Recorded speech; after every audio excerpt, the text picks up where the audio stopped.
går det? Ikke særlig godt. Føler mig som et skvat. Jeg kan ikke forstå, hvorfor jeg ikke kan holde noget mad inde i mig. Jeg kan godt se, at du har det skidt. Ja. Jeg er kommet for at hjælpe dig med lige at få skyllet munden og få skiftet skjorten. Ja. Det lyder godt.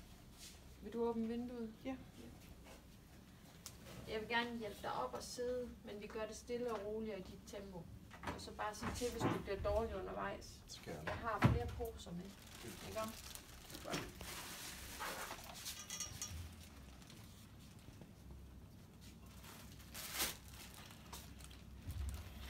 Jeg fryser.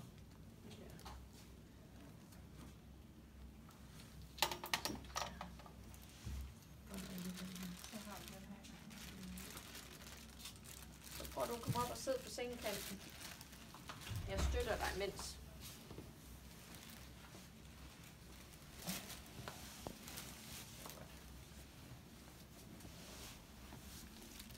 Så lægger jeg den her lige ved siden af dig.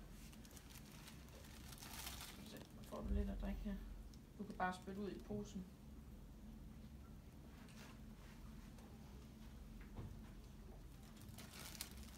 Skal du have mere? Nej, tak. Nej. Vil du have en kold klud til lige at vaske munden? Værsgo.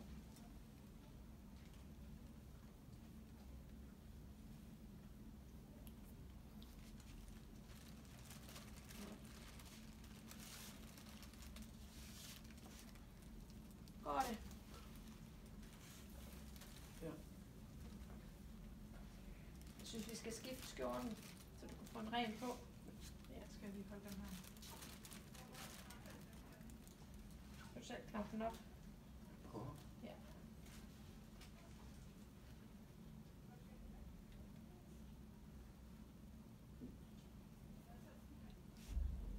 Hvor voldsom er din kvalme, Ali?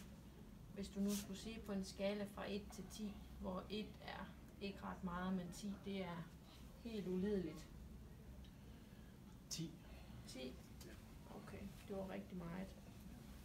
Så skynder vi os lige færdig med det her.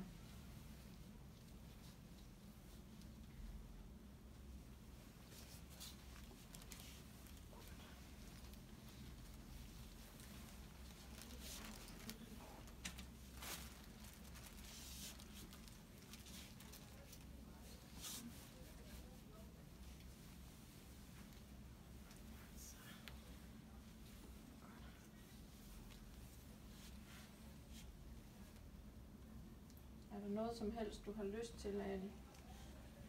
Og hvile mig lidt. Og hvile dig lidt? Ja. Okay. Fryser du stadigvæk? Så Ja. går jeg op og lukker vinduet nu. Nu har vi fået lidt frisk luft ind. Jeg føler mig så træt. Ja, det kan jeg godt forstå. Så du har lige den her, hvis der skulle komme noget her. Så lukker jeg lige vinduet. Vil du ligge på siden? Ja. Ja. Jeg kører det lige lidt længere med min hoved. Så prøv at vende om på den her side. Sådan. Det er måske lettere for dig, hvis du skal kaste op, at du ligger på siden. Ja. Der hænger en klokkesnor her, og den må du altid gerne trække i. Og så Ja. kommer jeg og hjælper dig. Mange Okay. tak.